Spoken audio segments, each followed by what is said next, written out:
We're getting a new warning today about the potential effect of recent firings and demotions at the Department of Justice. Scott MacFarlane in conversation with an 18-year veteran of the department who suggests independence and fairness could be on the chopping block in favor of loyalty to President Trump. Among agents and prosecutors who pursue terrorists, gangs, and drug cartels, there's a spreading fear coming from inside their own office. You've helped hundreds of Justice Department employees. They scared? They're terrified. They're being terrorized by this administration. They're terrified about their careers. Many are terrified about their safety, and they're terrified about the institution they serve. Stacey Young, who served nearly 2 decades at the Department of Justice, handled civil rights cases and helped author arguments for the U.S. Supreme Court, including during the first Trump administration. She quit the department in January and has formed an organization, Justice Connection, to help those recently fired.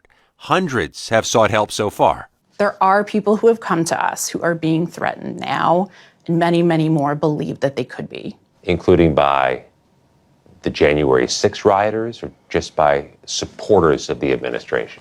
By January 6 rioters, by supporters of the administration, by others who have believed the deep state narrative and the idea that DOJ career employees are somehow politicized. An ongoing purge of longtime employees is growing. Among the newly ousted, the department's pardon attorney, who alleges she was removed after refusing a request to intervene and recommend actor and Trump ally Mel Gibson have his gun rights restored.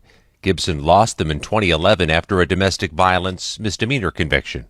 And veteran FBI agent James Dennehy, who helped lead the Bureau's New York field office, but who defended agents who worked January 6 cases from scrutiny and alleged harassment from Trump allies. Dennehy's supporters and colleagues showed up in force to applaud him as he departed. The Attorney General is standing by the purge at the Department of Justice and the FBI, saying they're going after those who oppose President Trump. We're going to root them out. We will find them, and they will no longer be employed. But again, we're starting at every level of the Justice Department, Sean, and getting rid of the worst of the worst. But Young says many career employees are being impacted. People at the department take the apolitical nature of the civil service and DOJ very seriously. They stay because their job is to enforce the rule of law, and that's it. There's a growing consensus among our sources inside the Department of Justice. More changes, firings, and demotions are coming.